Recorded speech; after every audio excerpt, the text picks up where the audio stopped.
அக்கிரமங்களினாலும் பாவங்களினாலும் மரித்தவர்களாயிருந்த உங்களை உயிர்ப்பித்தார். எபேசியர் 2:1 1800ஆம் ஆண்டுகளில் ஒவ்வொரு ஆண்டும் சுமார் 50,000 அடிமைகள் ஆப்பிரிக்காவின் கடற்கரை பட்டணமான ஜான்சிபாரில் விற்பனை செய்யப்படுவார்கள்.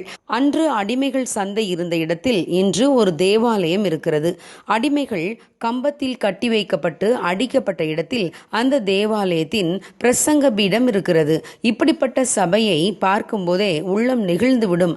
ஆனால் எல்லா சபைகளுமே நாம் ஒரு காலத்தில் அடிமைகளாய் இருந்தோம் என்பதை நினைப்பூட்டுகின்றன. பாவத்திற்கு அடிமைகளாய் இருந்ததை நினைப்பூட்டுகின்றன. சிலுவையானது அடிமைகள் கட்டி வைக்கப்பட்டு அடிக்கப்பட்ட கம்பத்தை விட கொடுமையானது என்பதை ஒவ்வொரு சபையும் நினைப்பூட்டுகின்றன. ஆனால் பாவத்திற்கு அடிமைகளாய் இருந்த நாம் அதில் கட்டி வைக்கப்பட்டு அடிக்கப்படவில்லை. நமக்கு பதிலாக சிலுவைக்கு இயேசு கிறிஸ்து சென்றார். ஏனெனில் அவர் நம்மை மிகவும் நேசித்தார். நாம் பட வேண்டிய அடிகளை தாம் பெற்றார். நம்மை விடுவிக்க வேண்டும் என்பதற்காக நமக்கு பதில் நாம் இருக்க வேண்டிய இடத்திலே அவர் இருந்து கொண்டு நாம் பெற வேண்டிய அடிகளை தாம் பெற்றார். ஆம் பிரியமானவர்களே, இயேசு கிறிஸ்துவின் அன்பை போல ஒரு அன்பை நாம் எங்குமே காண முடியாது. வெள்ளாட்டுக்கடா, இளங்காளை போன்றவைகளின் இரத்தத்தினால் அல்ல, தம்முடைய இரத்தத்தினாலே நம்முடைய பாவங்களை மன்னித்து நம்மை விடுதலையாக்க தம்மையே பலியாக்கினார். அந்த காலத்தில் ஆப்பிரிக்க அடிமைகள் ஈவு இரக்கமின்றி அடிக்கப்பட்டதை விட கொடுமையாக இயேசு கிறிஸ்து அடிக்கப்பட்டார். அவருக்கு அழகும் இல்லை, சௌந்தரியமும் இல்லை. நாம் அவரை பார்க்கும்போது நாம் விரும்பத்தக்க ரூபம் அவருக்கு இல்லாதிருந்தது. அவர் அந்த கேடு அடைந்திருந்தார். மனுக்குலத்தை மீட்கும் பொருட்டு அவர் அவமானத்தை எண்ணாமல் சிலுவையை சுமந்தார்.